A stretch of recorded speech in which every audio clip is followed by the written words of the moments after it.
Okay, guys, happy Monday evening. We're back with some more T34 painting. We got two of them completely done. Actually, I'm going to go ahead and put the Agrax, not the Agrax Earth shade, the Null Oil on here, and then they'll be completely done. Let's do that. And these guys will be just a matter of gluing them on the stands. And well, we still have to put the little machine gun up front. It's never done, is it? There's always something.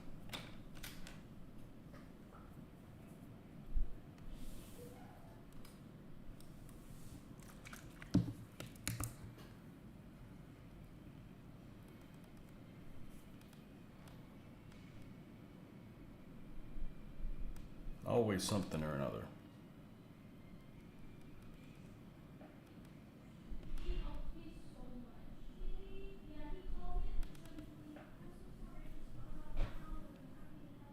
You just put this on the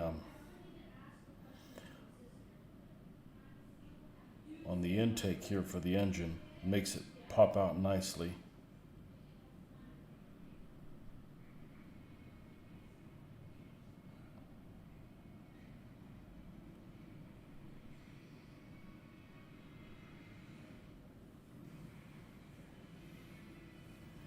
And then what I like to do is kind of do some soot markings from the exhaust. Just really subtle. We'll do the same thing with this one.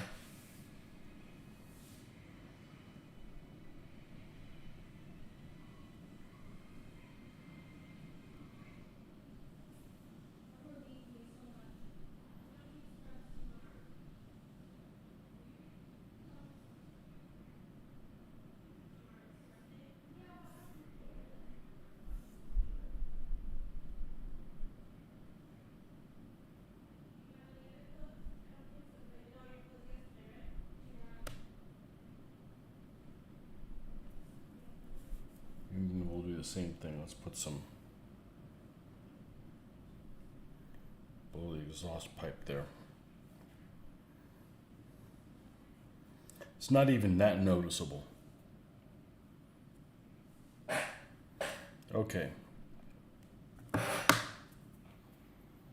think I'm gonna have to make sprues for the machine guns for all these. So this is done other than the sealing and the sprues and obviously putting them on the stand. Same thing with this guy. Oh, and the headlight too. Always something. I don't know why I put this away. There's no reason I can't do the null oil on these as well.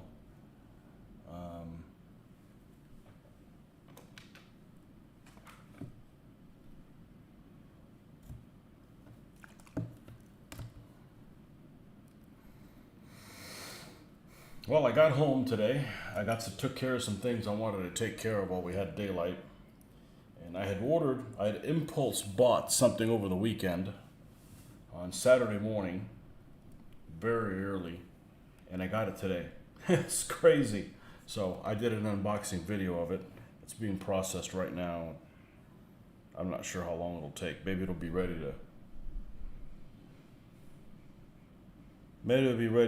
to promote once I'm done being online here. Because I just uploaded it. It's a short little 5-minute video, something like that.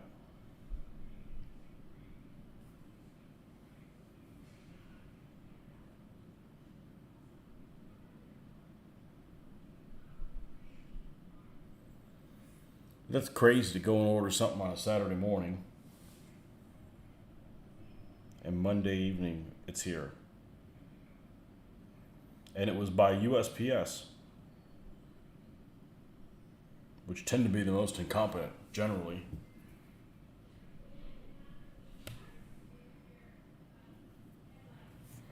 And then this one.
Okay.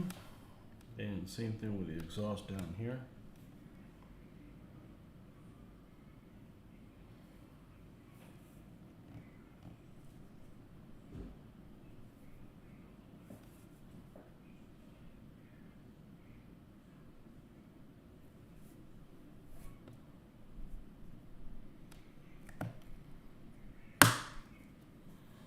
Can put that away for now.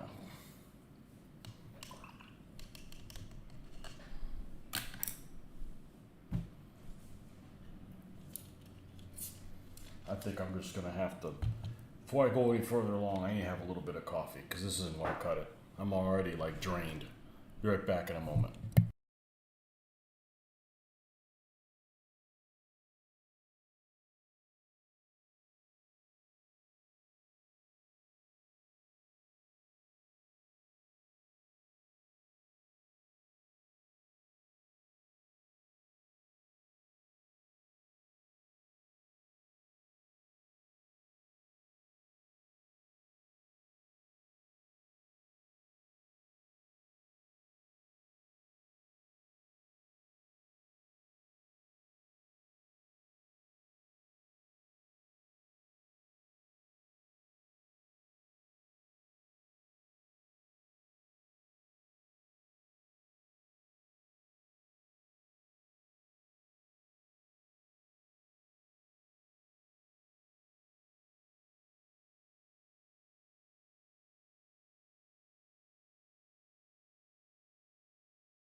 Well, that thing that came in that I ordered on Saturday morning, I ordered it probably like 6 a.m. Saturday morning. It came in today.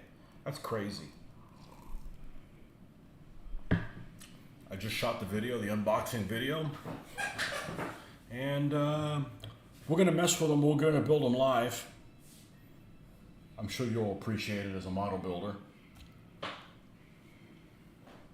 And it's the first kit of that brand I've ever built.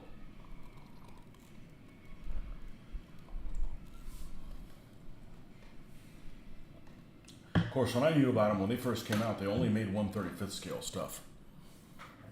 So, at some point, they switched over and added 72nd, but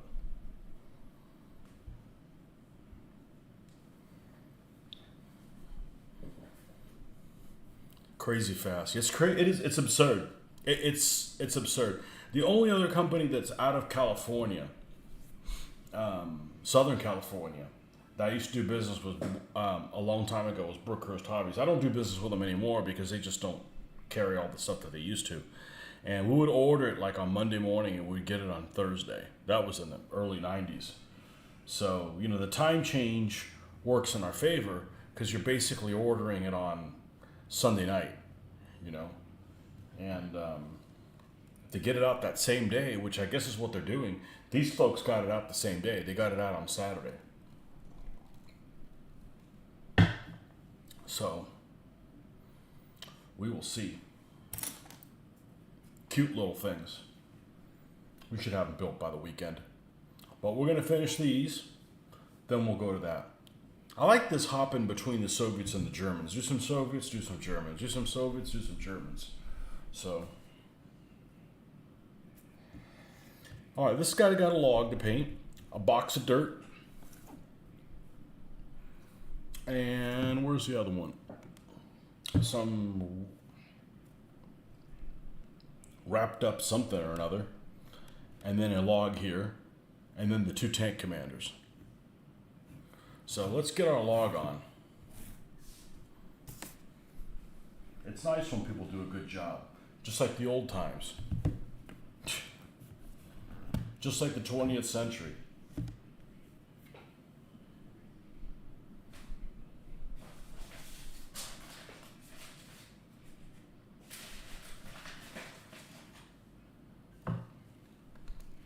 Do I have any British stuff? Not yet.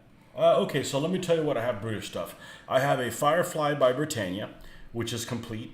It's painted in the old school way. It's serviceable. I think I could fix it up. Completed. What else do I have British? I have a really poor model of an M4A4 British, which I don't know if it's even worth doing. I have a Sherman Crab flail tank.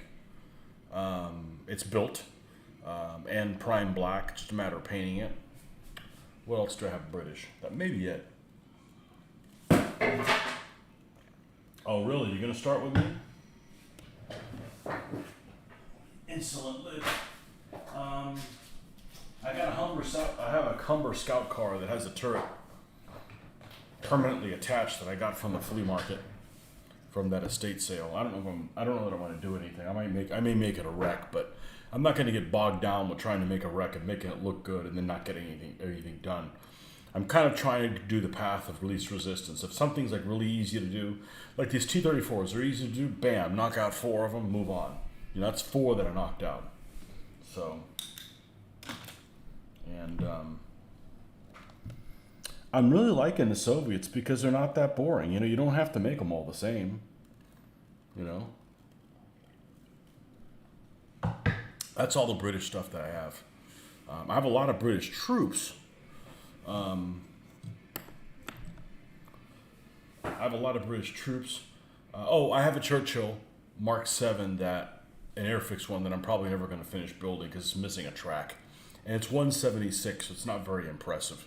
Churchill's a big monster. A big armored monster. It's got more armor than a freaking Tiger tank. So. It's also slower than a Tiger tank. And has a crappier gun. Every version of the Churchill's a crappier gun than an 88L56. For anti-tank purposes. I don't remember what color log I used for the other one. Does this one have one? Yeah. I think I used a dark one. I don't have to use them all the same, but I kind of like how these looked. Let's get that color out here. That's all I have for Brits.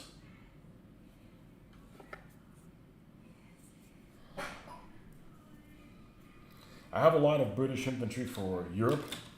I have no British infantry for North Africa. And the problem is if I want to do any vehicles for the British, I want to do North Africa. So I don't know. I'm not going to think about them right now. But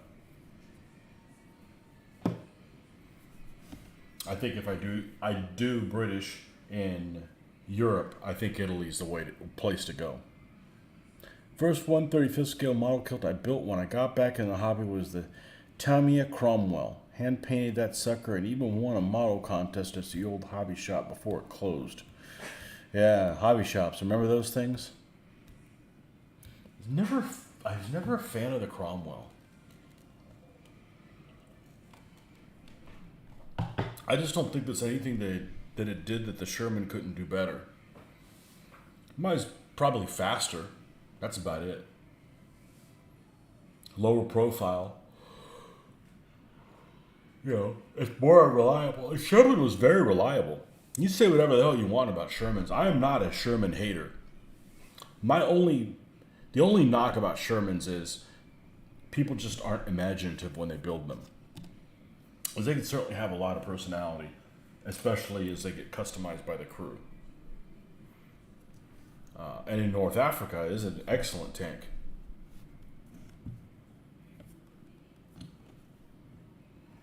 Now, I would generally not call it an attractive vehicle. It's better looking than a Lee. What did the victor say after defeating their opponent in a battle of Isandlwana scenario? Zulus. Oh boy. And I thought Kevin had all the bad jokes. Actually, I understood this one. So, that's not a Kevinism. I only saw that movie one time. I don't mind that period. I just don't like Britain versus, natives. It's kind of one-sided, you know. I don't mind natives. I just think that they can be on both sides, you know. You can have a couple of European powers fighting it out, and the natives are double dealing or whatever, you know, stuck in the middle. But I can't be into everything, and I really want to be into World War II, so that's kind of taking priority.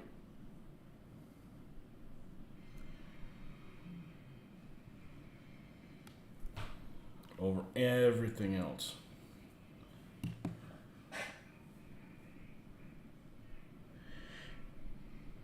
What the hell is Polish? I did, and I was going to ask you, what the hell is Polish home?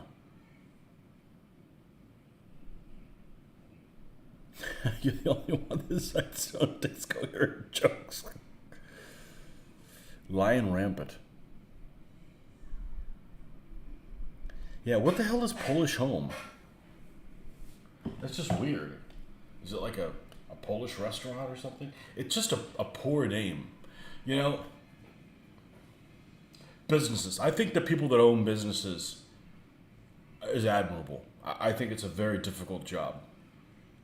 You know, not only do you need to manage the money in, money out, but you got to do all the government tripping blocks that they throw in your way to screw with you, whether it's intentional, inadvertent, whatever. There's a lot of loopholes you need to do.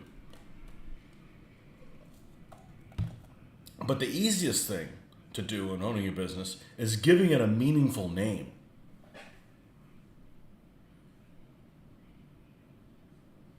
Some kind of Polish cultural center that also has a banquet hall that I guess you can rent out for things. Huh. Interesting. So I think that, you know, the most fun thing about having a business for me would be coming up with a logo and coming up with a name of the business. Just like if you had your own country, what's the best thing? Managing it? No. Creating its flag. You know?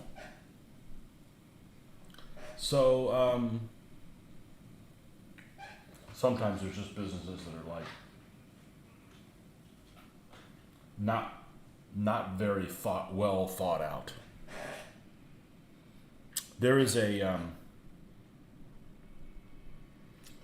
local restaurant that has a food truck. That's how I found out about them. That is excellent, and it's some kind of Latin food. They had ceviche, if you know what ceviche is, and they had fresh guacamole. We were at an event, and the food truck was there. That's how we found out about them. And we just thought it was Peruvian food, right? Well, the name of the restaurant is called Latin Food Blessing. And it's like, that sounds like something that some Chinese entrepreneur came up with, you know? Just like, all the words are there and it kind of makes sense, but kind of lost in translation. That's a bit vague. There's another restaurant down the road. I haven't gone in there because I don't really, it looks like a bunker, honestly. It doesn't look very good on the outside. And it's just called Russian food. Like, really? Put no imagination into it? 28mm Crusaders.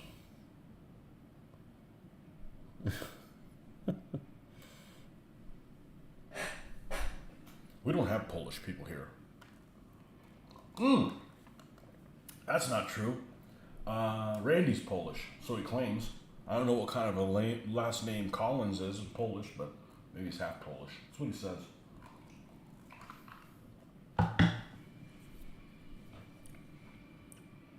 I'll tell you the thing about people from the South. They generally don't know where the hell they come from. There's a general rule. They'll always do the shtick of just about everybody from the South is, oh, I'm Scots-Irish and 1/16 Cherokee. That's what every one of them says.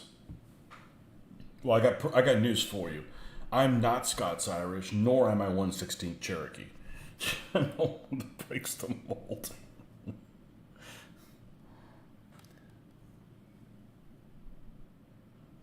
Yeah, I don't know what he based those figures for originally, but he modified it for a giant game of Lion Rampant. Ask him how many stands each player controls. He said he divides it up based on how he decided to join the game.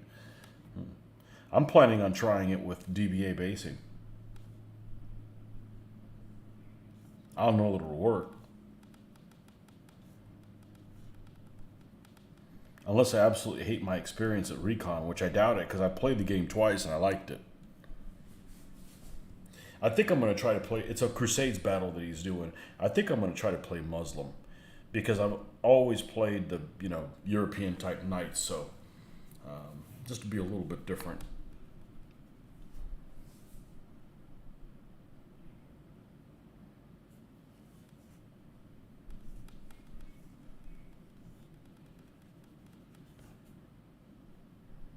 Rules for horse archers has got to be better than the DBA's rules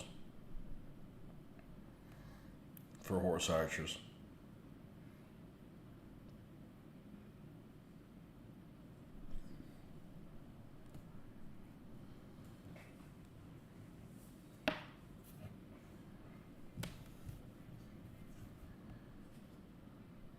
We had a hell of a storm here last night that went all around us, but it did woke me up at like 2 o'clock in the morning, and I got up in a panic, unplugged the TV and unplugged this, and I don't care if it's covered by insurance. It's pain. I don't want to lose my stuff. It's a pain in the ass. Making all those calls and being without for who knows how long. Nope. Way too used to your gorgeous DBA stands. They were giving away a painted DBA army to the winner of a tournament at the Polish home, and it couldn't hold a candle to yours. Well, maybe that's why they were giving it away. I can't give my stuff away because I don't have it to be in videos. I mean, think about it. I mean, they got to be in videos. That way more people can enjoy them.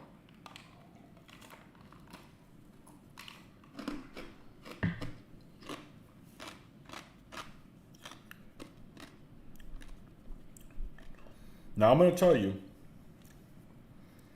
I played a tournament, a DBA tournament. It was a Peloponnesian? No, it's a Peloponnesian War campaign game where I did not have the Athenian army because I only got 5 figures painted. No, not 5 stands, just 5 figures painted of Athenians.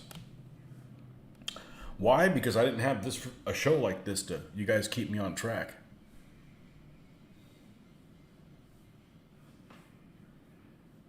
Tony, what is your interest level in the Great Northern War? There isn't one. I don't care for the early 1700s.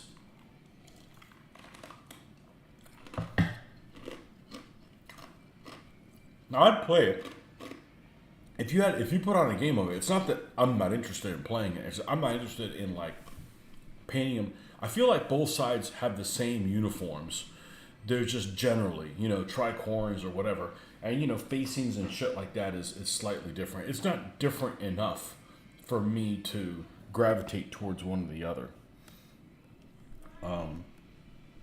Now, I think that the wars that happen in that part of the world are very interesting because the borders were kind of fluid between the mid 1500s and the mid 1700s.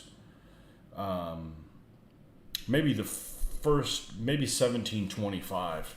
That whole part of the world, it was like, the Swedes go in and take over. Like, who'd have thought that the freaking Swedes were a powerhouse? Well, they were, and then the Poles went in, and then the Turks in the back. Between the Swedes, the Poles, the Russians, and the Turks, that's an interesting dynamic. I just don't like the uniforms of the 1700. And you have basically muskets, you have artillery, and you have horses. You go a little earlier and you've got some other troop types that, even though they're not as effective, they're, they have pikes and stuff like that. Even though pikes weren't really big in that part of the world, cavalry was really big. And they did have infantry, but it was usually it didn't really have any pikes. You couldn't, and it kind of makes sense. I mean, the area is really kind of rolling, and how are you going to pin somebody down with pikes?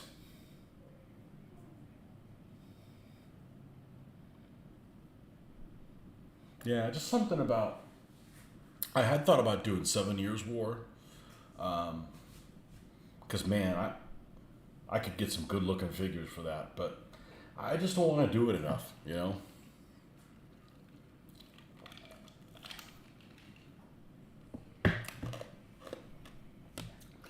The other thing I don't like to do is I don't care to do pickup battles.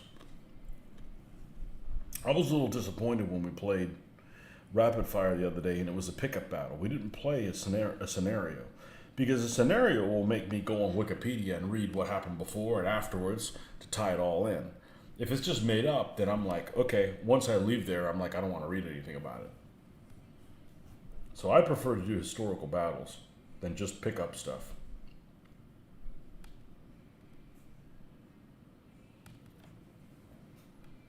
But that's me. Let's get Mr. Dark Sand out. Age of Musketry is right in my wheelhouse. I prefer to do historical refights. Yeah.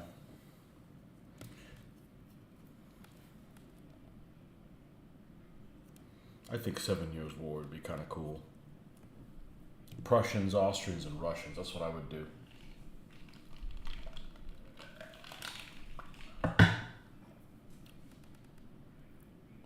But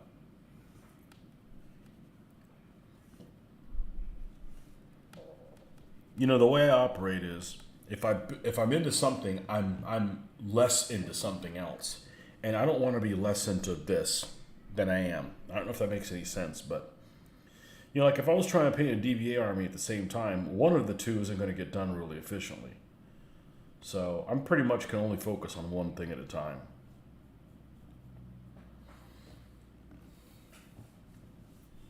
But I'd play it. I've seen games of Age of Musketry that are really appealing looking. There was one guy, and I want to say it was in 6 millimeter. He had some 7 Years War Prussians that were on a stand that was maybe about this big, and it was 6 millimeter figures, and dude, he had him like in formation. It was super cool. It was super cool because you kind of got the idea of what formation they were in. It was like basically like two lines of them on here. It's that looked really good. That looked really, really good. And then back here on the back plate, it told you what unit. You know, it was the 16th Koenig's Grenadiers or whatever. You know, that's some cool stuff. You know. There's your stomach. Was it? I don't think so. We can make it grumble. I got home and I got one of those headlight polishing things for my daughter's car. You know, where you can buff out the headlight, make it look like new. Yeah, it actually works. It actually works. And it doesn't take that much elbow grease to do it. So I did that when I got home.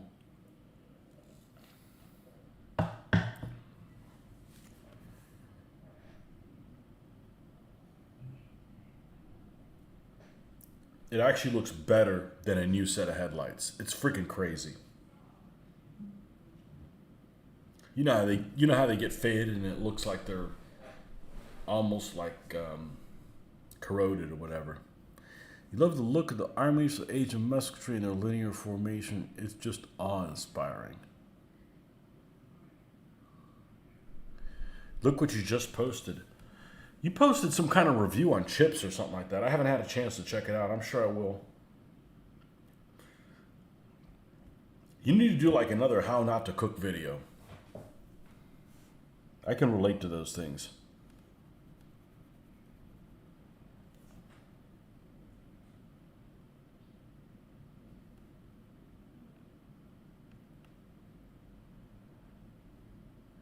Remember the problems you were having on making a milkshake and getting it to blend?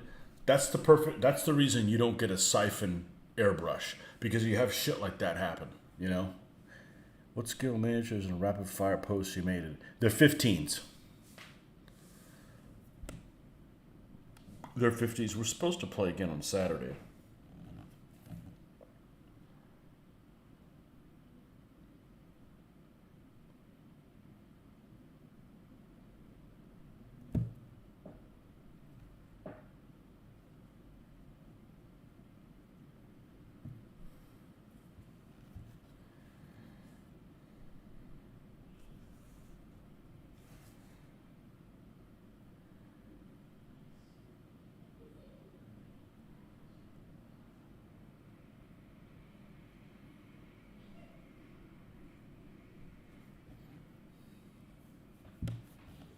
Those are Joel's 15mm miniatures.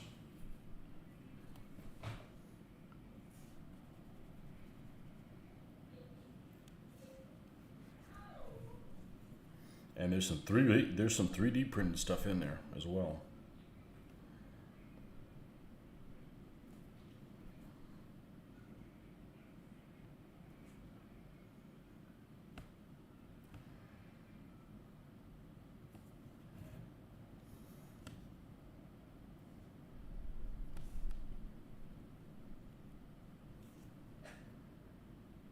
Well, I ordered my Tufts that I'm out of because I don't want to go to the next town over to buy them. That would be stupid. Drive 30 miles one way and 30 miles back just for some Tufts. So I just pay the stupid shipping for them.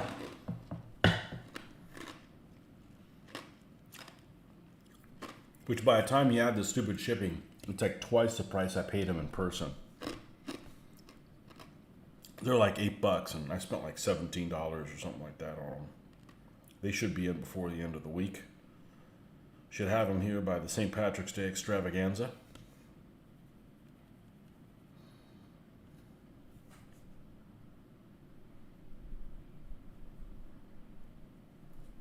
Let's add a little bit of white to this. I don't think we need to add a new one. Just a little something something right there.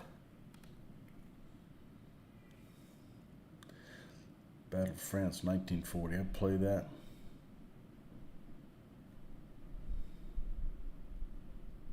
Looking at a door camera. Oh man, now I'm gonna have to check out the videos. All right.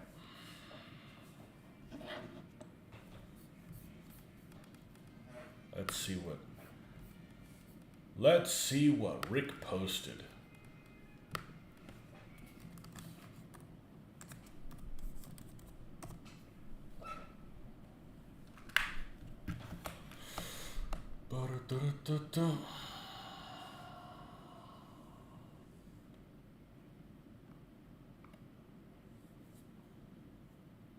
Nacho Pringles, okay. I assume that's not what the video is. Let's see what you got on your page here. Make a Rickin'.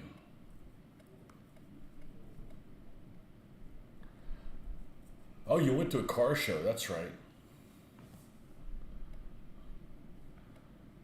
The problem with car shows is half the people there are assholes. Oh, I like that Lambo. My daughter would really like that Lambo. Her and I play driving games, so. Yeah, I hadn't seen this. I guess it's an all makes type of car thing.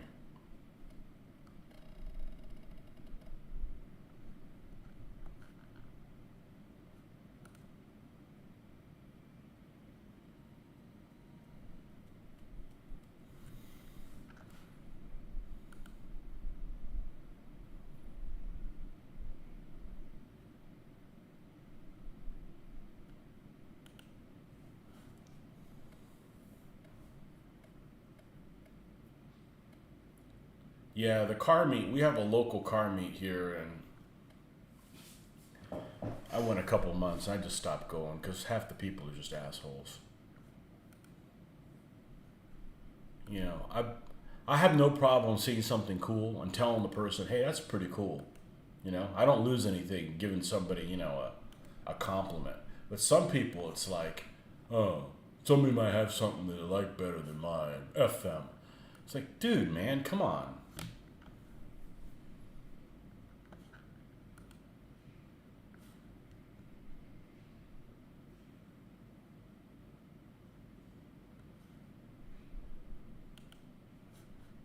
Okay. I guess it's a review of the chips. I'll have to watch that later.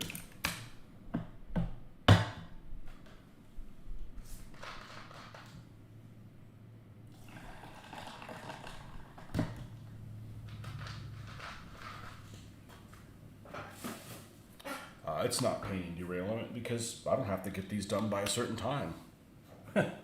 It's awesome. I don't have to do them by a certain time.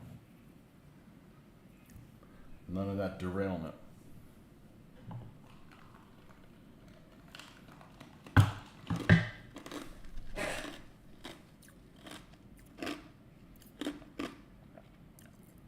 What is my dream car?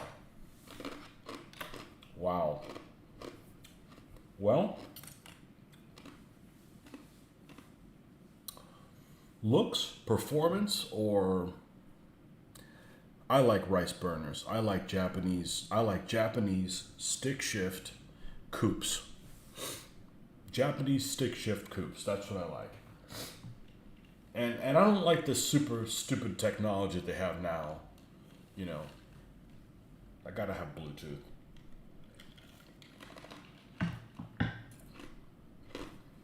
There's a car they didn't import to the United States called the Silva. It's basically a Nissan 240 SX type of thing. You know, with the steering wheel on the freaking wrong side of the car. I think those are sweet as hell. Now, with that said, they look sweet as hell from the outside. With that said, they, I don't think that I would enjoy a rear wheel vehicle. I've only had one rear wheel drive vehicle ever, and it was an Xterra. And I liked the Xterra, other than the problems I had with maintenance on it. You know, you could see around stuff. If I'm going to have a truck, that's the kind of truck that I'm going to have. I'm not a flatbed truck kind of person. You know, it's just not my thing. But I like the Xterra. But I didn't do anything. I didn't drive sporty with it. So I never had to like get away from me. So I always had front wheel drive cars. The car I have now is all wheel drive, and that is freaking amazing. Other than shifting in it, is just, you feel like you're a freaking noob all the time because there's just so much torque in it.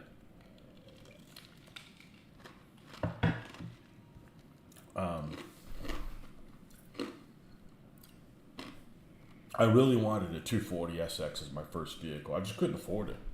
I just didn't have I didn't have that kind of money in the late 90s. You know, it would have increased my payments by 25%. But I always liked the way those looked. I always liked the way the Preludes looked too. Although a Prelude is extremely You know, the problem with cars is if you get a car that's fast or nimble, I could see it like really skewing like how you think about things going on. Like I don't want my next car to be slower than the one I have now. So, you know, and slower I mean, you know, 0 to 60. Because you use that all the time. You don't care. I don't care about the top speed of it. Although I would like to take mine somewhere. Supposedly mine will go up to 155. It's not governed or anything. And although I probably would get it to about 115, 120 and go, okay, that's good enough. I don't know if I had the balls to go up to 155, but there's nowhere you can take it to do that kind of stuff. They've got a racetrack where they run high performance cars that are a lot faster, 0 to 60 than mine. And and I've seen the videos, they only get to about 109 on the straightaway. So mine would only be able to get to like 95, you know, so can't play with that. But yeah, I don't want an electric car. I don't want an automatic car. Coupes are almost impossible to find within the price range I'm willing to pay. I'm not buying a $70,000 car. That's a bad decision. You know, that's not smart. So I can't justify that.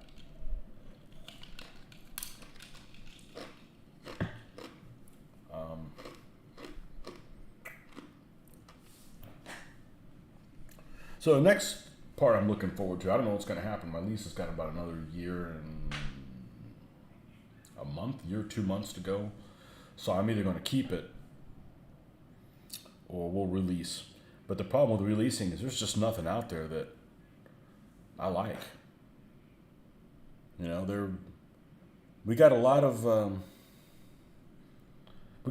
people now that aren't interested in driving. They care about technology instead of it's just weird, you know. So worst case scenario, I just keep mine and we'll put fog lights and shit on it. You know, which is stuff that I haven't done to it because it's not mine. But you know, with YouTube, you can do so much stuff on YouTube. You can at least see what it involves. Like, you know what, I can handle that, or I can't handle that.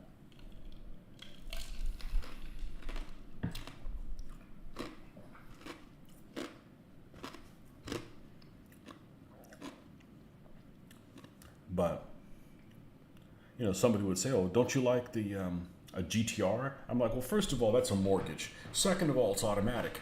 I'm not interested in driving a sports car. It's automatic. I don't care if it's faster. It's like, you know what's even faster than that? Just hire a race car driver that drives you around everywhere. He's going to be better at it than you are. That's faster. Well, that's not the point, you know." And I don't really do crazy stuff in a vehicle. I just like, when the light turns green, you know, I like to I like to get up and get up to the speed limit. Not just putz around until, you get another red light.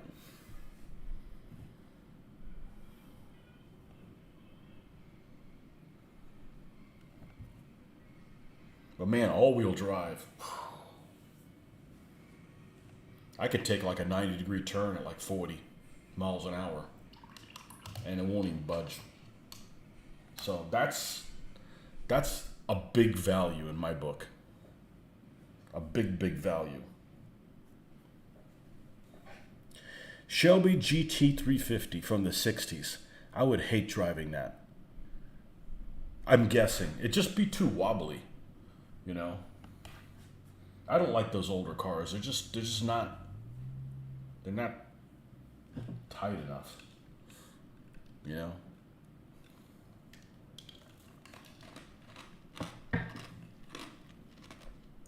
I'm big on handling. Let's compare this. Yeah. But at the end of the day, it's just a car. It's going to rust. It's going to fall apart. A deer's going to come out, pull out in front of you, and it's going to get hit. It's just a freaking car, you know? It's cool to have something that you can enjoy while you have it. But, I don't believe in putting things in the garage and never driving them. I don't believe in buying firearms and never shooting them. Enjoy what you have. I'm not a driver, so I don't know about the handling of the Shelby. I just like the look. Mustangs are exactly like 1911s. Most of the time, I don't find them attractive. But then there's a couple of times when they do different combinations that they are really good looking. And some of those, there's a model of the Mustang, like the Boss one, that just has headlamps that looks pretty cool. But I generally do not like American vehicles. It's a shame because I think we should have the best vehicles in the world, but not really a fan of them. Now some retro cars, I think the new Challenger, how they built, what it looks like, it looks friggin' awesome. I don't think I would like how it drives or how it looks on the inside, but on the outside, it's like retro done right. I really like the look of it.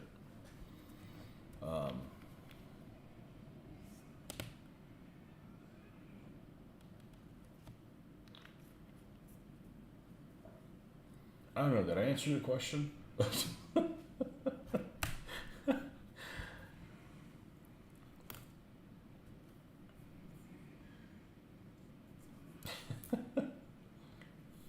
I actually would like the car I have a lot if it was a coupe. If it was in a coupe,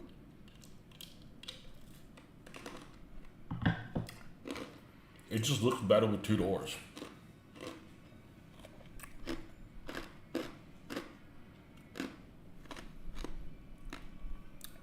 You're not a driver. I always prefer to drive. I don't like being a passenger. I have control issues. What my dream car was.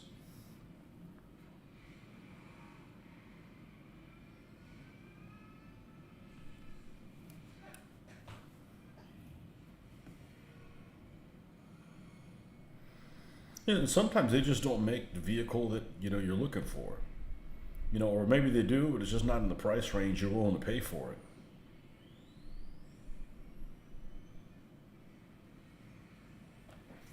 I'm surprised how careless people are with vehicles, like where they park them and stuff like that. I'm like really careful. Like I park out of the way. I don't care if it's a car I've rented. You know, you don't disrespect the car by just F it, just park it wherever. No, I mean I go way out of the way. You know, I like to park next to the handicap spot. And because usually whoever parks at a handicap spot's parking in the middle of that spot, and cheat to that one a little bit. Give the other the other idiot might need some extra space, but no matter what happens, somebody comes in and hits your damn car. But I think I've been pretty fortunate on this one I have now. But I actually had somebody that rear-ended me, not last New Year's, but the years before, and they had no fucking insurance. So I'm like, okay, well if I fix this, which is just cosmetic, and it's not big cosmetic, but it just pissed me off. It's not even my fault, and he had no insurance. Of course, at the time, he had expired insurance. So I have a feeling there's a lot of people running around without insurance. Which, it's illegal, right? Which is my whole problem with making things illegal. A lot of people don't follow the rules. You can make them illegal however you want. They're still going to do whatever the hell they want. They don't care about going to jail or whatever.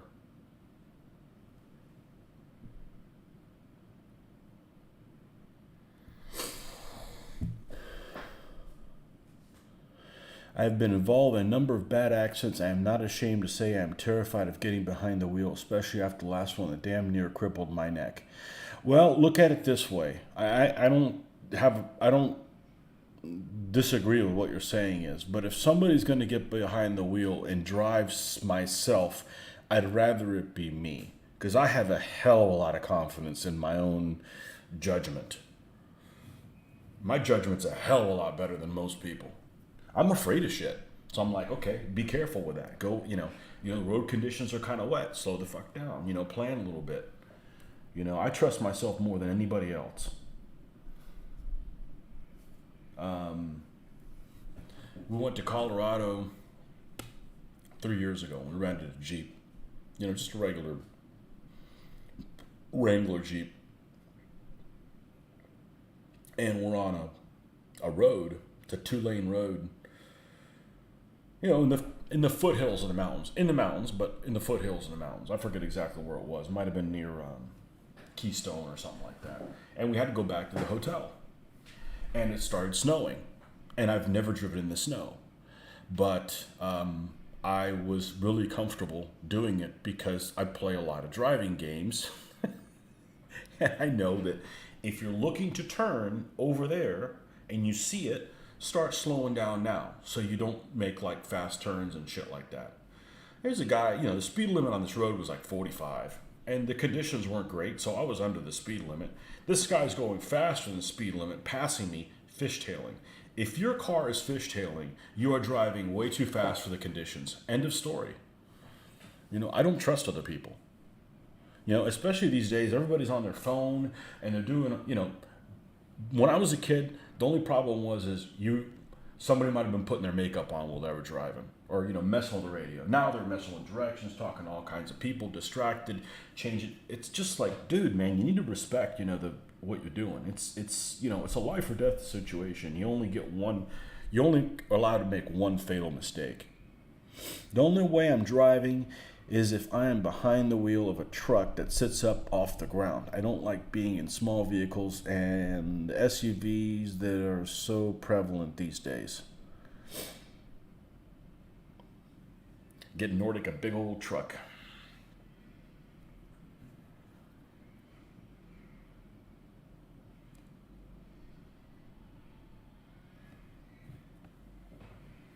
Give him one of them Ford 950s or whatever. I don't know what they go up to. 450?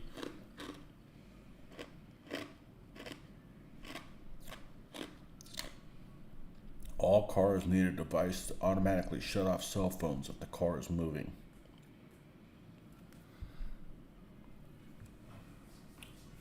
I don't know about that.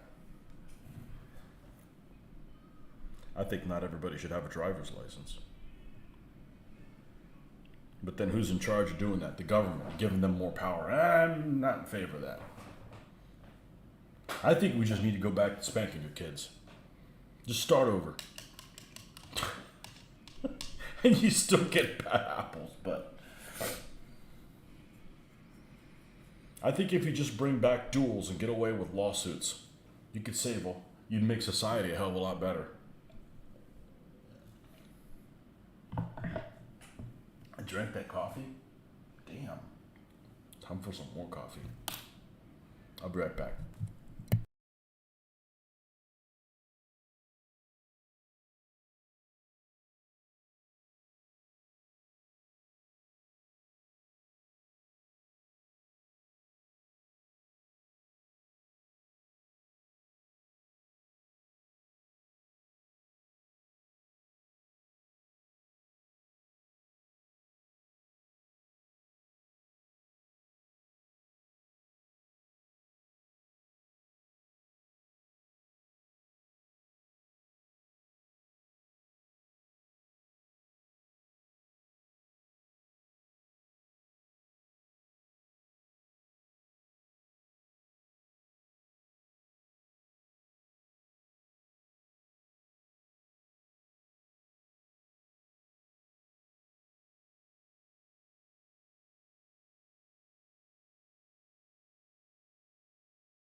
Honestly, I think not everybody should have a driver's license. If you get caught drunk driving or driving while on your phone, you should use your license after just one strike.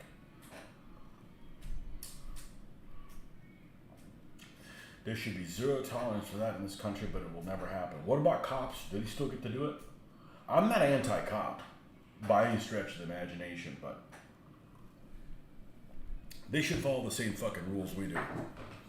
I saw one the other day, didn't use your turn signal. I think you get to hit somebody with a 2x4 if they don't use a turn signal. He went in, didn't use a turn signal. Went in, made another turn, no turn signal. Oh, they're a cop. They can do whatever the fuck they want. No, they can't. They're a citizen too.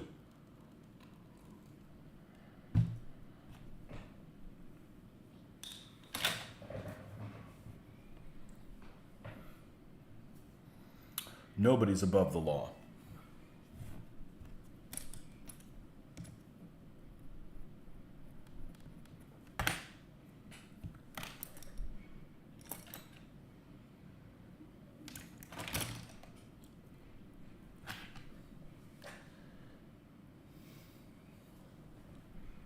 And I don't hate on cops. I just don't like it when they start getting, all activist and shit, I know what the rules are. I'm like, hey, there's problems over there. Cool, I'll go this way. I avoid shit, right? Don't come looking for me. My first ticket I ever got was I had a headlight out. I actually had a ticket for a headlight out. Well, I would have replaced it if I would have freaking known. It probably happened that, No.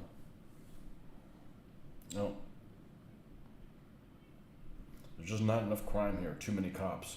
Why is this stuff on? Let's just do away with this.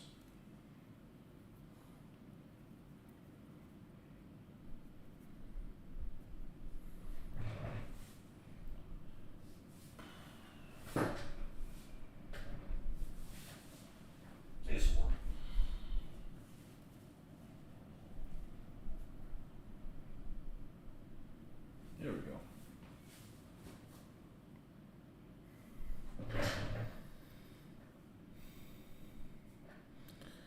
What about Judge Dredd? I never watched it. Okay, Twisted My Arm. I'm going to get my painting stand and do some painting with you. Perfect. Let's just hang out, man. We can do whatever the hell you want. I am not here to control people.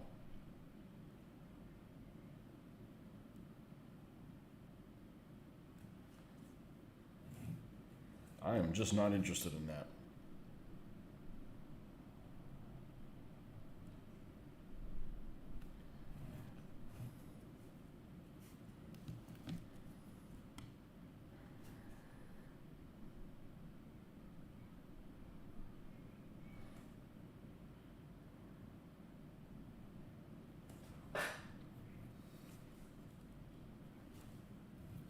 Let's get some light coming over from this zone so we can paint this little box like it's made of wood.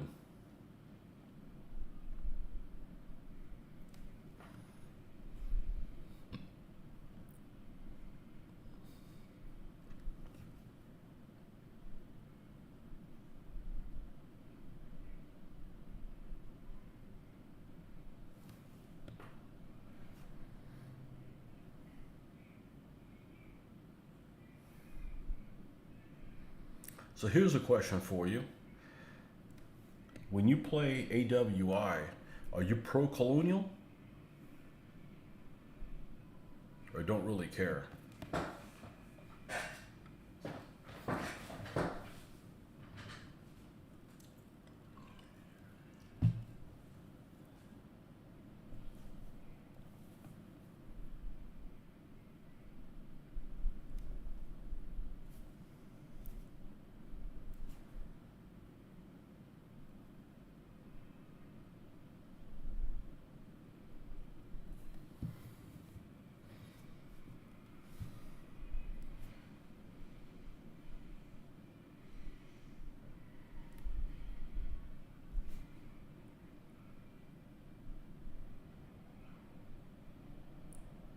You're just the person to ask for this.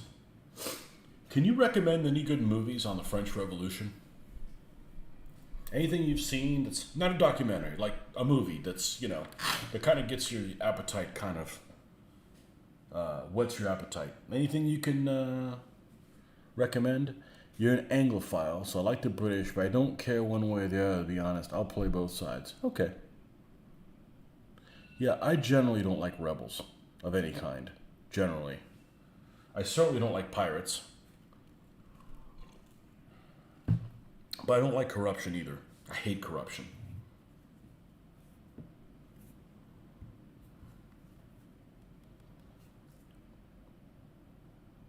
Which, all sides are going to have corruption.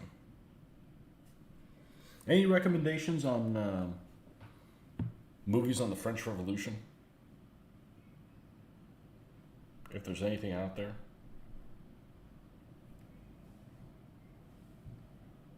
I was thinking about that today because I don't know how the topic came up, but this morning I was telling my daughter about like 10 or 15 years ago, you'd get a lot of spam through email. It's kind of like stopped now, but I used to get a lot of spam through email at work. And you would get these emails that would come from, it was spam, but it was like addressed from like a person, but they had a first name and a surname that were added together, like that didn't go together at all, like a fake names.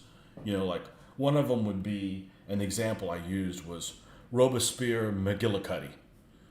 So like, and sometimes it would have, as the first name, you would have Johnson, and then, Joe as the last name. So not necessarily in the right order, just like there was just some random number generator for first and last names, and they just got picked and came over to you. And that's the one that kind of came out of my mind, and I had to explain to my daughter who Robespierre was. And I'm thinking, okay, well, I trust your recommendation on movies. So can't say that I've seen French Revolution movies. When I did reenacting, I was in the British Army in the elite light infantry. Okay. Yeah, I don't want to watch documentaries. There's a lot of stuff on YouTube that's much better than documentaries on TV, because the YouTube folks love to use maps and stuff. And maps is the way I learn history, because I'm a map whore. I like maps more than history. Maps are just freaking cool as shit, And you can visualize the placing of, well, if this is here, what's going on over here, kind of stuff. So I think in maps.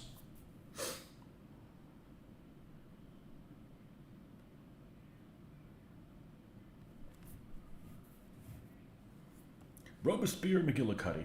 I'm going to have an American guy with the surname of McGillicuddy. That's one of my favorite silly names ever.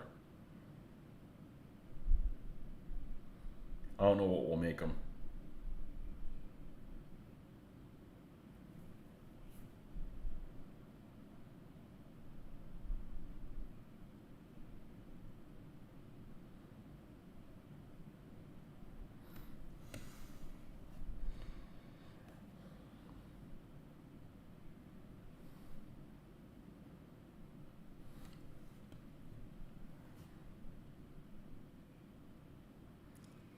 Surprised I didn't catch any flack for what I said the other day, saying, the problem with Napoleon is, the antagonist of Napoleon, the antagonist of the Napoleonic period is the French, and the French just don't make a good antagonist. I'm sorry, they don't. Compared to like Nazis, the French suck. They're not, they're not nasty enough. Take that as a good thing. But with that said, I actually don't mind playing French any chance I get, except Napoleonics. I'm not really interested in playing French Napoleonics, and I don't know why. I think maybe because they had, in many cases, superior troops, and I kind of like playing the underdogs.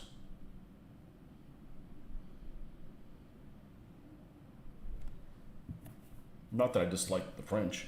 I mean, at least the French know how to drive on the correct side of the road. I'm never going to let that one go. I would not do well in a Commonwealth or a UK or the UK because of that.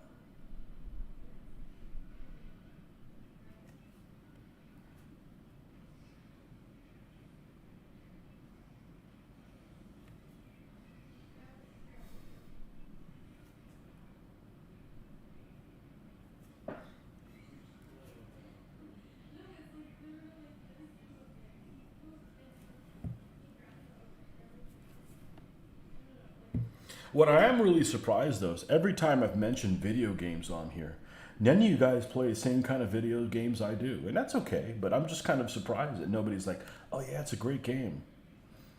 Because I've done a fair amount of it growing up. And I guess just different things appeal to different folks. Like lots of people like the Civilization games and they're just freaking boring. They're too easy.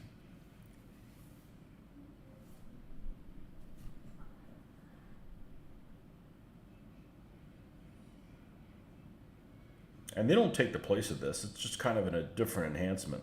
Like Battletech. I would never play the Battletech miniatures anymore because the computer Battletech game is awesome. It's superb. And one of the designers was one of the designers of the game. Yeah, it's good looking. It plays well. It handles the heat thing problem easy.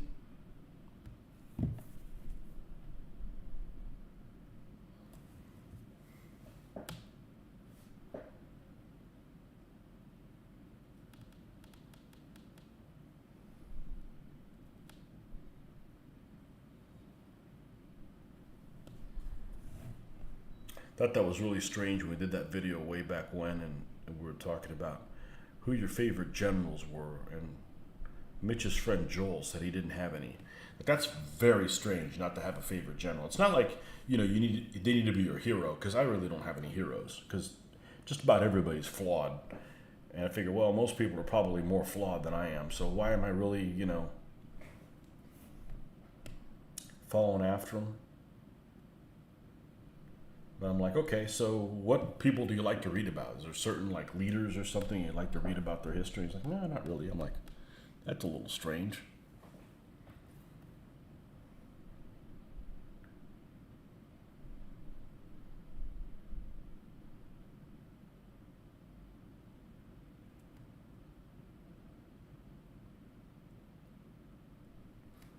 But he gets points for taking an unusual take, because that is an unusual take. Most people would not say that.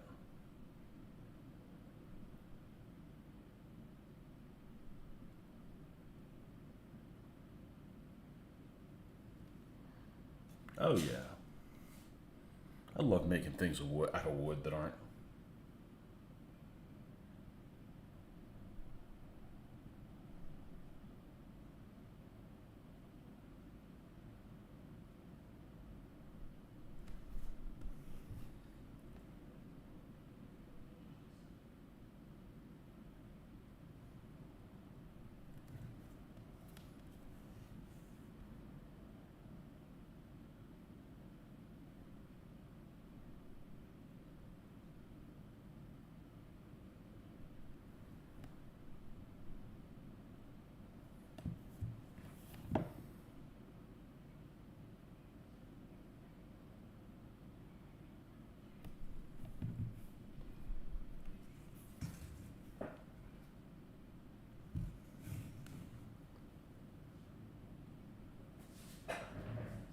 Let's see if we can zoom on that. Show you how I did on it.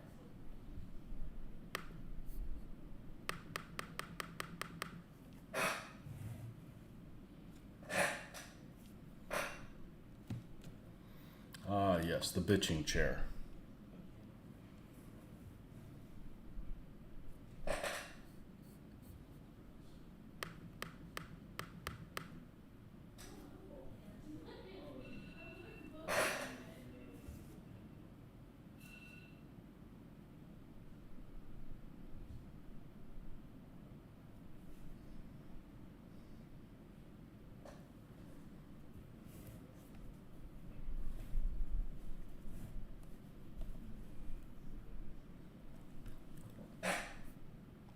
It looks even better if we got better light and it wasn't. There's a tiny little bit of shine to this. Not much, but when you add flat coat, it makes a big difference.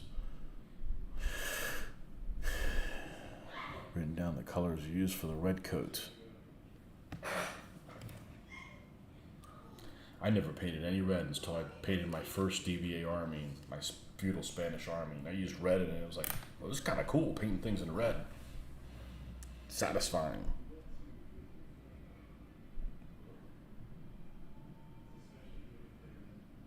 Okay, we're going to paint the inside of that hatch white.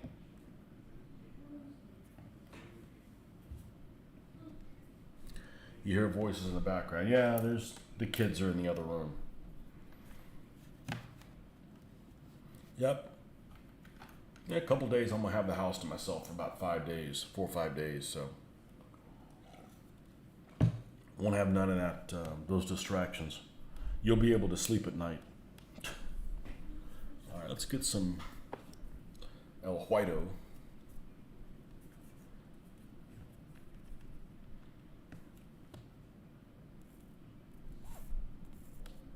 There's no voices. They're in your head. In your head, zombie.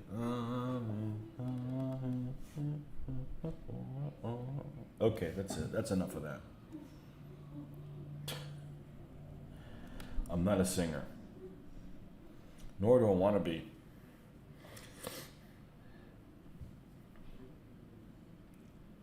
One thing that I find pretty strange is people that are willing to sing, but they can't talk in front of people.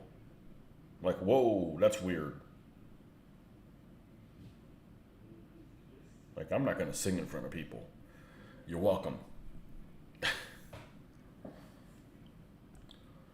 You're welcome.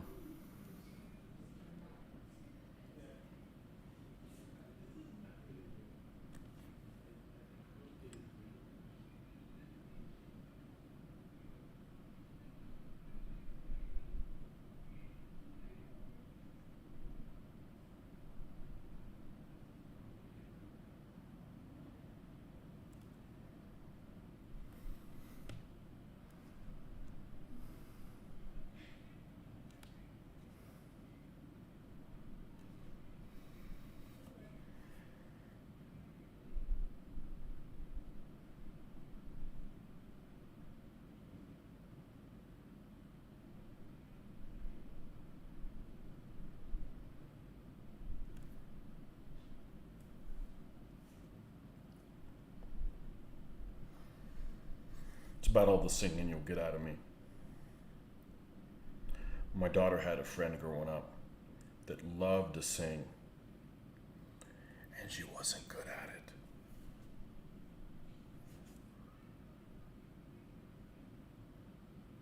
Bless her heart. But we're not singers here in this family. Okay, I don't want it to look kind of sloppyish like that. Okay, anything else other than the machine gun?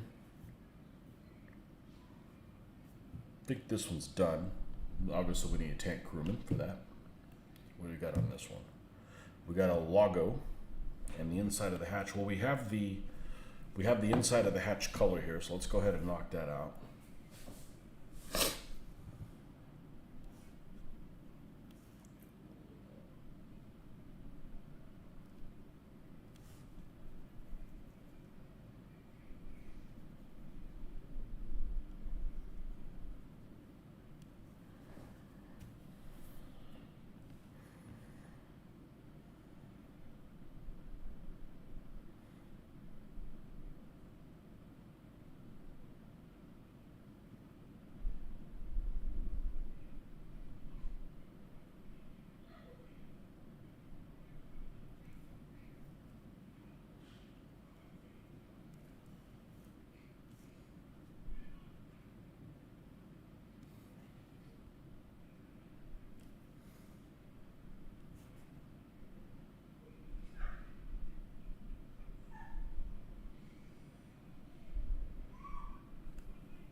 log. We gotta do the log anyways.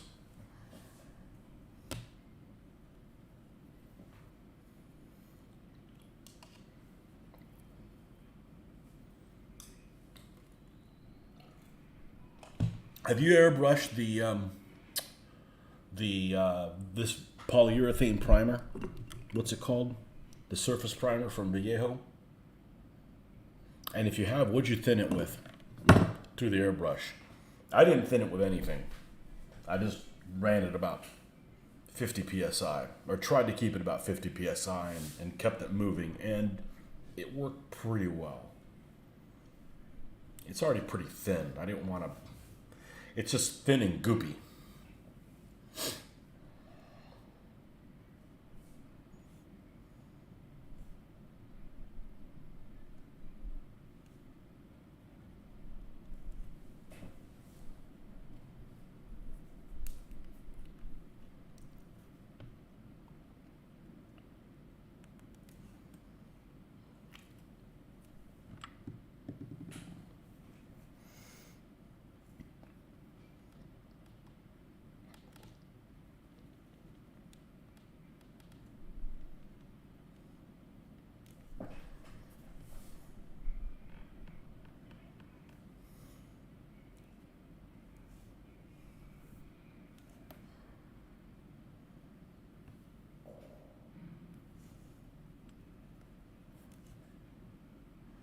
Yes, that was my gurgling stomach.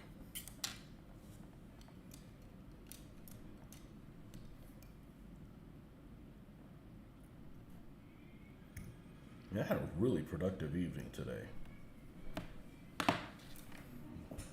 Got home, did the exercise thing for 30 minutes, had dinner, fixed the lights that came in on the car.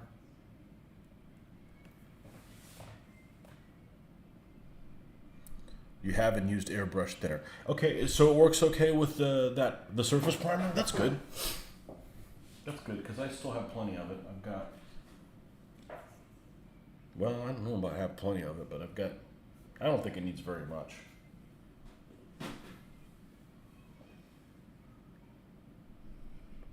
The black seems to clog, but the gray doesn't.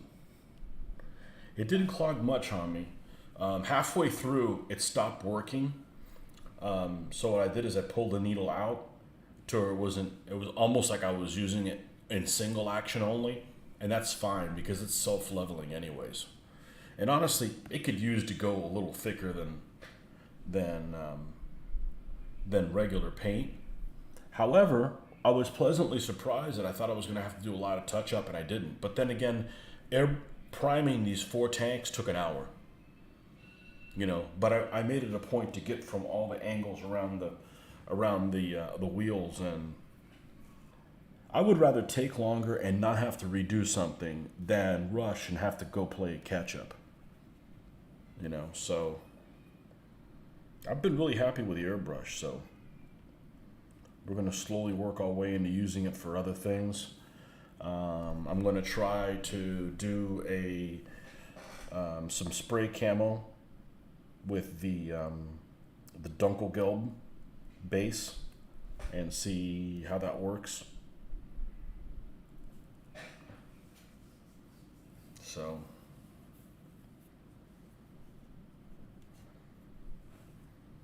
just try to get better at it every time you use it.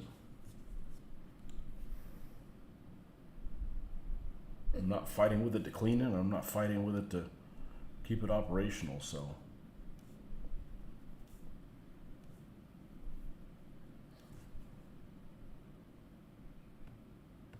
The compressor is running all the effing time though, even with the tank. It was probably running for 45 minutes of the hour that I painted, easily.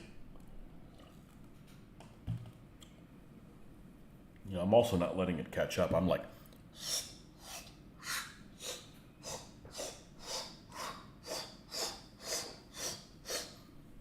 I'm not like, what am I going to do now next?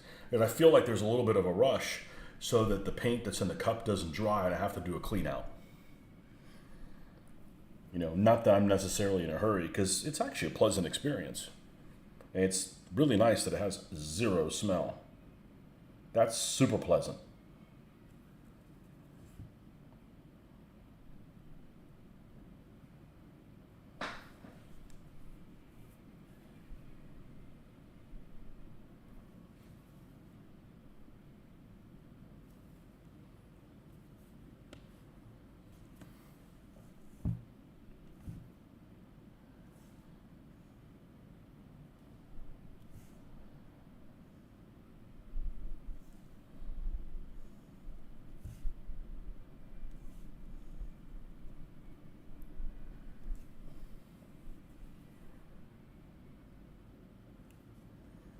So my experience with the Dunkelgelb is it turned out okay, but it didn't turn out how I thought I wanted it to look. So the Panzer Gray vehicles and the Soviet green vehicles turn out well, and they turned out like what I envisioned in my head they were going to look like. But the yellow ones, the Dunkelgelb ones, haven't. Doesn't mean they didn't turn out well. I just expected them to look like A, and they look like B. So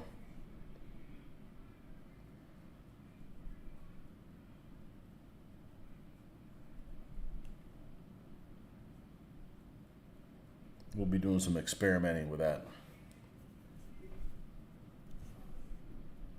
We got a lot of Dunkelgelb vehicles to do. A lot.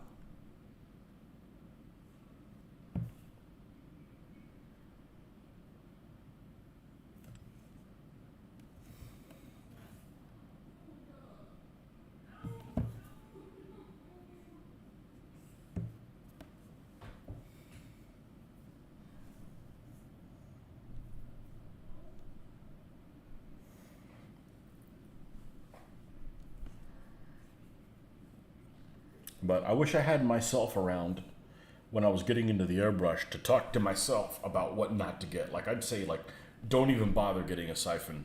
If you have a siphon feed airbrush, just don't airbrush. If that's what you have to do, don't even bother airbrushing. It is just not worth the wars you're gonna have.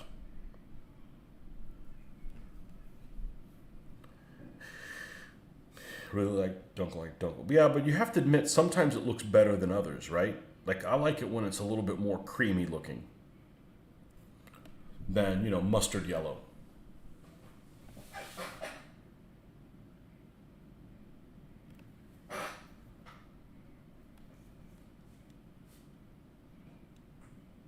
I actually think that Dunkelgelb vehicles look better than Afrika Korps vehicles when the Afrika Korps vehicles were painted yellow.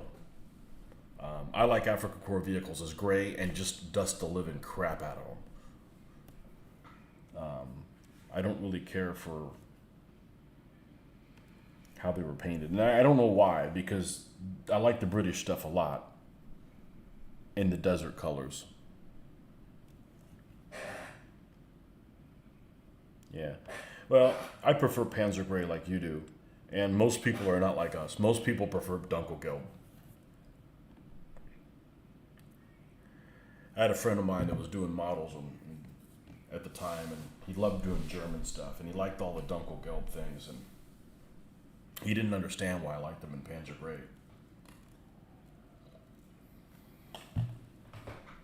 It was interesting. The Panzer Gray, to get the color that I got, I just winged it. I winged adding this blue to it, and it just works out for me. One shot, and it was like, I didn't watch a video. So, fortunately, I didn't get very frustrated or paint a lot of things in a color I wasn't happy with before I hit upon the right combination. So, that's a blessing.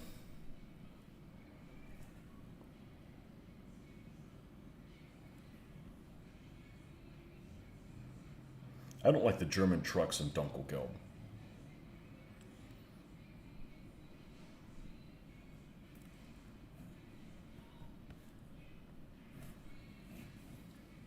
All right, this pack.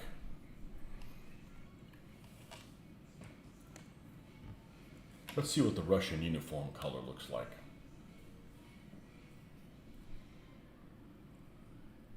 Let's use the my favorite one, coat the arms. See what the Russian uniform looks like. We can always screw with that one a little bit.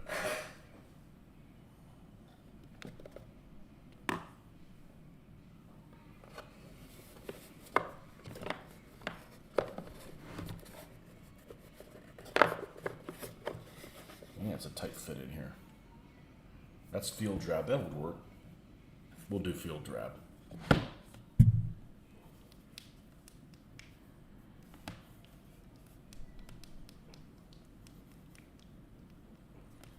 I still got that Panzer IV, that Panzer IV.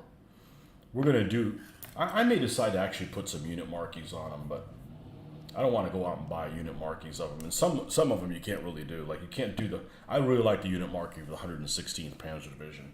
I think it's really cute. The Greyhound.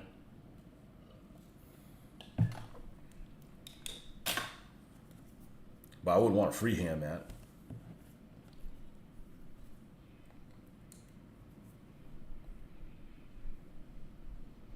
But that's what my Panzer IV is going to be, 116th Panzer Division. It's going to be Dunkelgelb with spider pattern of green.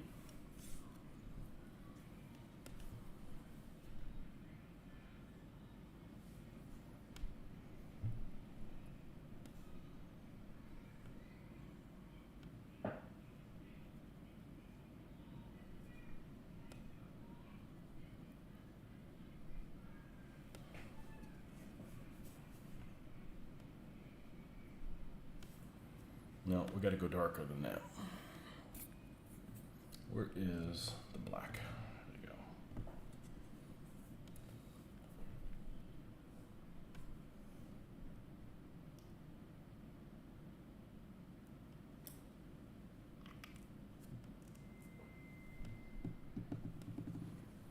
Just like if I'm doing modern stuff,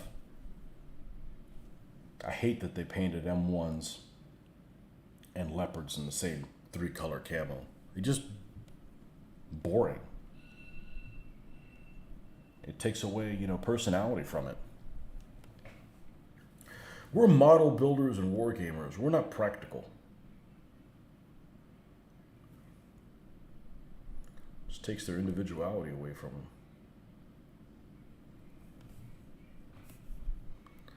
You hate painting red over black. Really? I don't have a problem with it.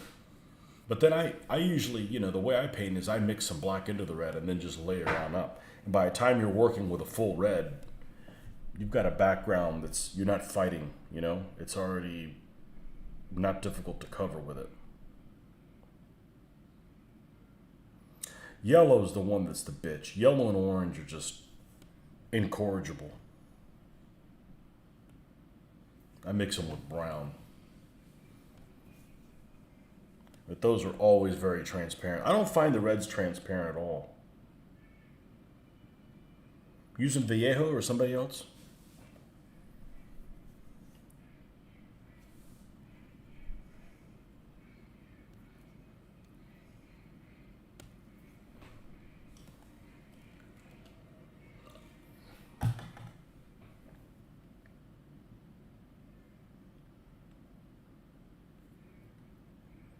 You're talking about the people that you were playing Flames of War with the other day.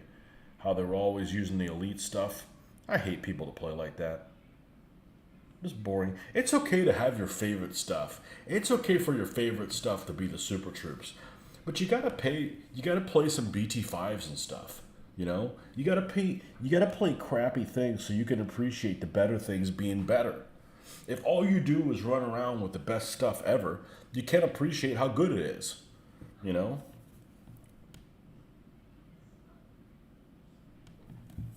That's like playing, I do naval battles, but I don't use destroyers at all. Well, why not? Everything's important. Skirmishers are important. So are knights. You can't just have a bunch of knights and no skirmishers.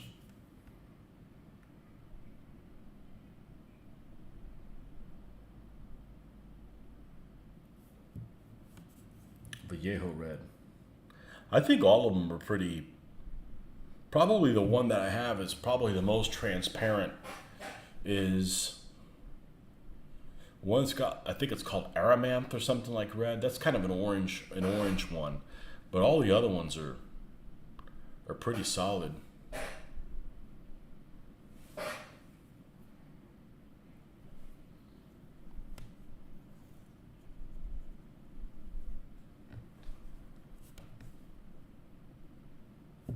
All right, let's get the fine detailed brush in here.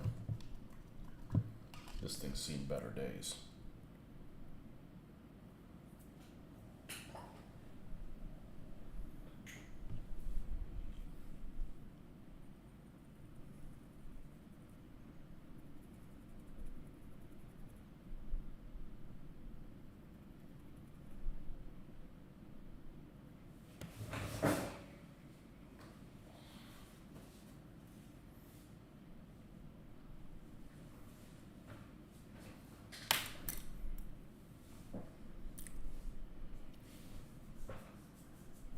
I'm looking to experiment with some AK colors now that I have an airbrush.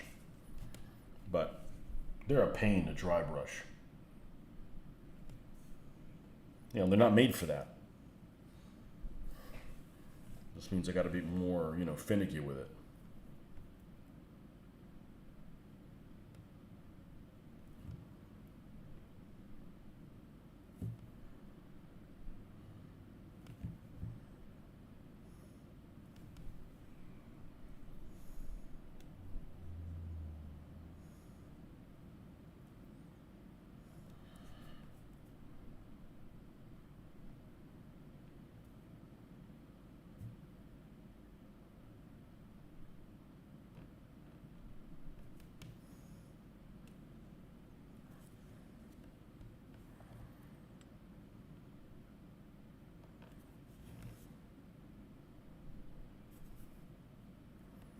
Well, when we get done with this vehicle, we're going to stop.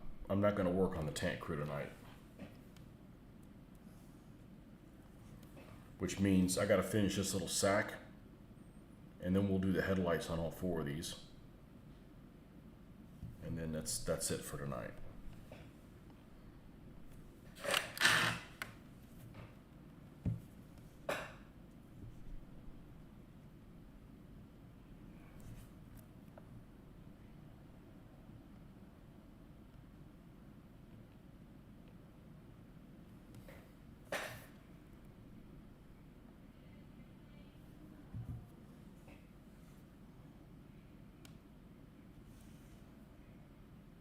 One of these is alive. There we go.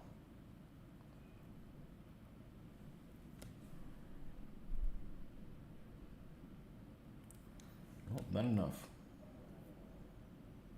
Add more of this.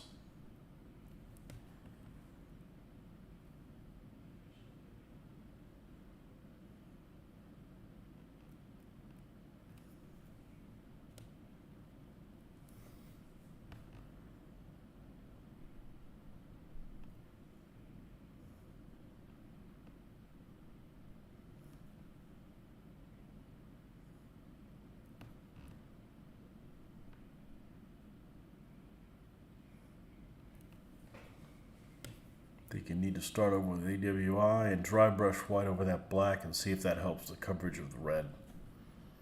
Is there that much red? I don't know. I've done complete red troops and I haven't had much of a problem with it. But then I may use a different method than you do. I'm putting a lot of layers on.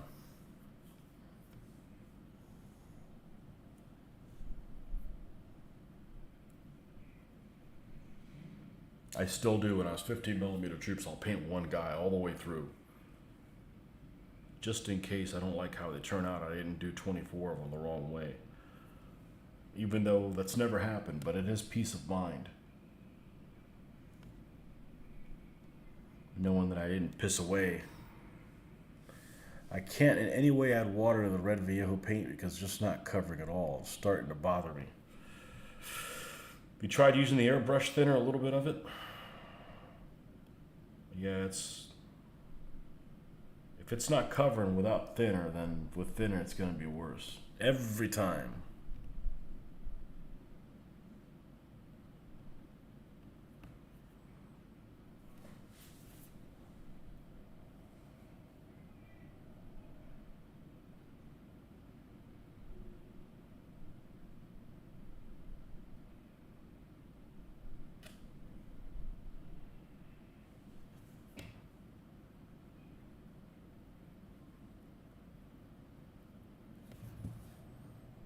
All right, let's paint these headlights. Jackets are British red, and that's a large swath of the miniature.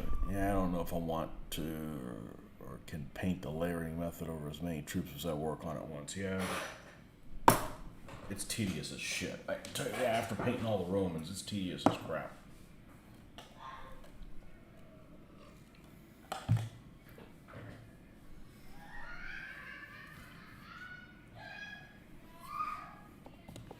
Ah, yes, a squealing daughter.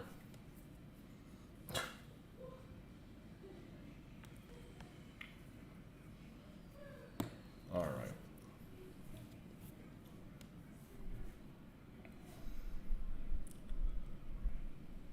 I'm going to take this gray, paint the whole thing overall.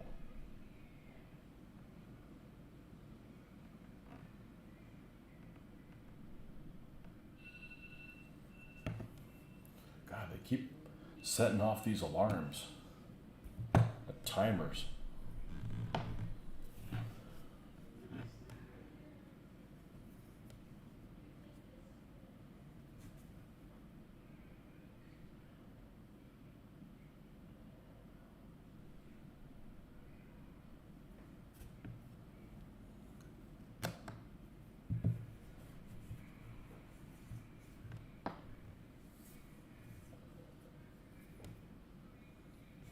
I really wanted to get those KV1s and KV2s, but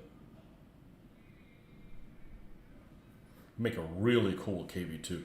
One of the things I want to solve this weekend is the issue about the basing on the larger vehicles. I want to solve that. And I think I may go to light plywood. But I don't want it to be much thicker than this. So I think we're going to do that because, you know, we got that T-35 to base, we got Panthers that we need to do.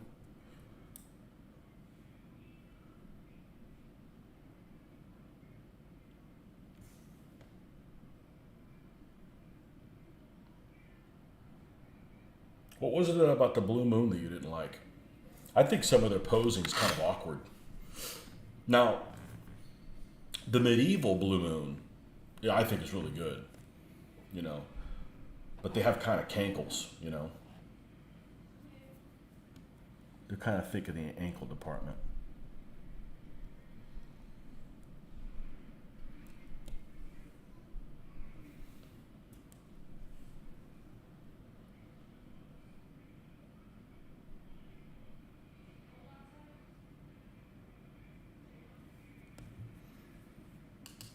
I'll be right back.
The whole miniature, to be honest, the feet are horribly miscast on a lot. The sculpts just seem odd. The details missing where it should be. I think they were great for 12 years ago, but honestly, I don't think they stand up well to the bad quality control. Are they 12 years old? Alright. I'm going to paint these headlights. They got this paint going, and then I'll take a look at those figures and see what they are.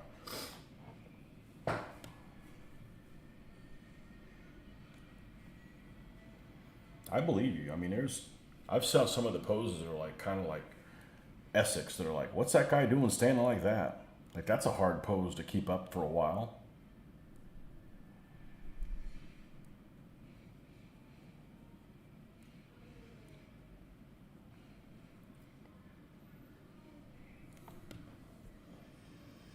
Older, okay.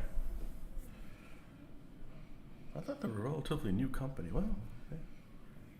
Maybe they just keep coming out with new stuff, and it's the new stuff that I'm interested in.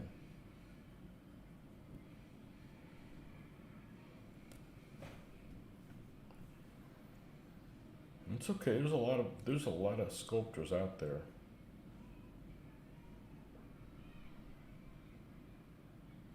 That their style doesn't necessarily appeal to me. Splintered light. I really dislike splintered light.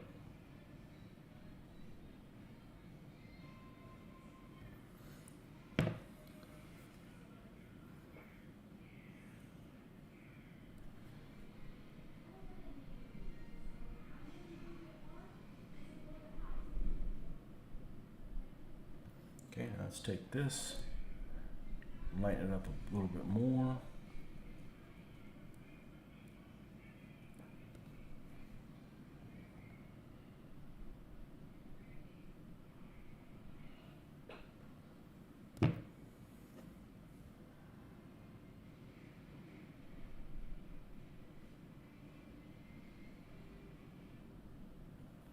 Have them hold it like this so I can get in where it's at.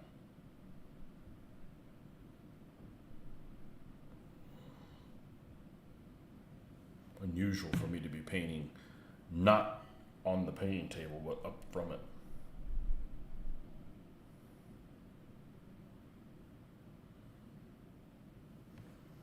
Alright, now I'm just going to flat out take the white.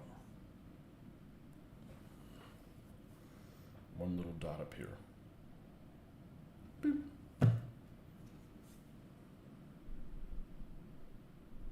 Boop.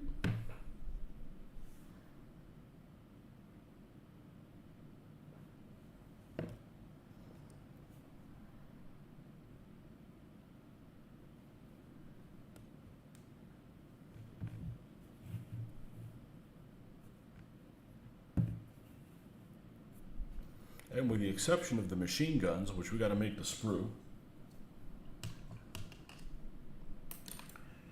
these guys are done. All right, the plain one gets this one.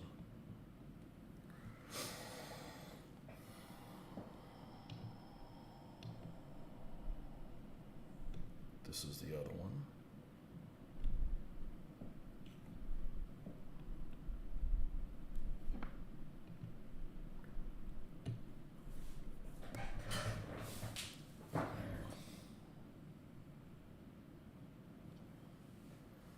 And we've got the two tank commanders. That's what we'll do next. They look kind of basic, but they'll end up painting up okay. Alright,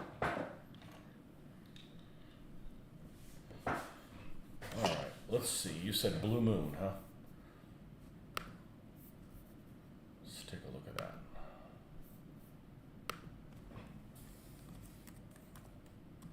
Blue Moon, 15 millimeter AWI.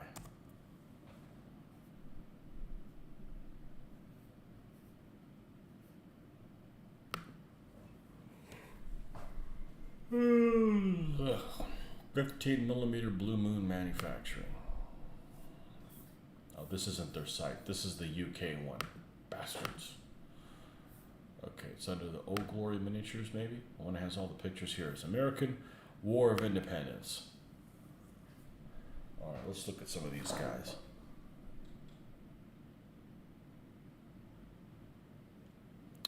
Their rifles seem to have a lot of detail.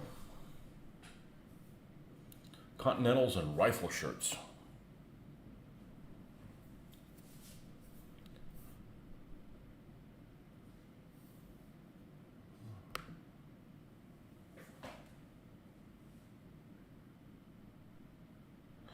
Yeah, I see what you mean. I don't really dig their faces.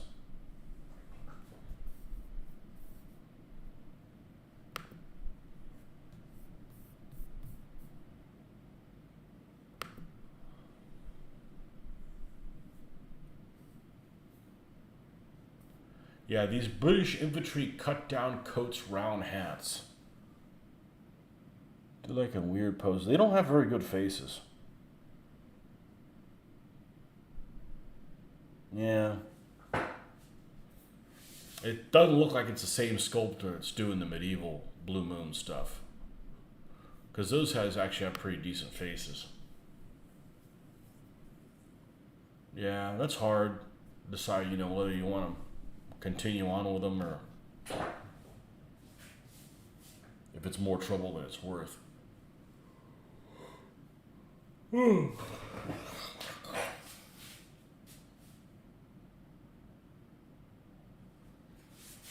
So anyhow, we're going to stop for the night. It's not 10 o'clock yet, but we need to make sure that video is up and ready for other people to see it. An unboxing video I did today. Check that out shortly. And we'll see you guys later in the week. And we'll do the tank cruise. Maybe I'll work on a tank cruise a little bit in the morning. I got about 30 minutes or something in the morning. I could probably paint. I might be able to paint both of them. That'd be nice. And then spray them on. As we got to have all that stuff. I like them sprayed before I go and put them on the base. Because I end up doing a lot of handling and I don't want to get scuffed up. If I can avoid it. Before they're even been used. So.